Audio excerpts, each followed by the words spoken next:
আজকে অনেক দিন পর মেজো আপুদের বাসায় আসছি। আর বাসার ভিতরে ঢুকতেই দেখি আপুর ছেলে আমাদের জন্য দৌড়ে আসছে, কারণ তার খালামণি আসছে বলে কথা। অনেক দিন ধরে অসুস্থ, তাই ভালো লাগতেছিল না, আপুদের বাসায় নিয়ে আসছে। তো আগে প্রথমে বড় আপুদের বাসায় কয়েকদিন ছিলাম, তারপর আপুদের এখানে নিয়ে আসছে। তো আসতে না আসতে আপু আমাদের জন্য নাস্তা রেডি করে রাখছিল। তো নাস্তা খাওয়া শেষে বাসার ছাদে চলে গেছিলাম চারিপাশটা একটু ঘুরে দেখার জন্য। আর বাসার ছাদ থেকে অনেক রকমের গাছপালা কত কিছু দেখা যাইতেছিল। এখন নিচের দিকে চলে যাব।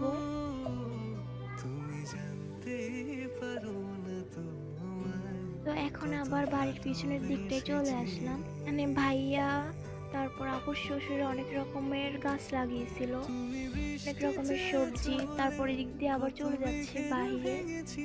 আর এখানে দেখেন ওরা দুই ভাই মিলে কি ঝগড়া করতেছে, কে গাড়িতে আগে উঠবে। তো আজকের মতো ভিডিও এতটুকুই ছিল। তো সবাই ভালো থাকবেন, দেখা হবে নেক্সট ভিডিওতে। আসসালামু আলাইকুম।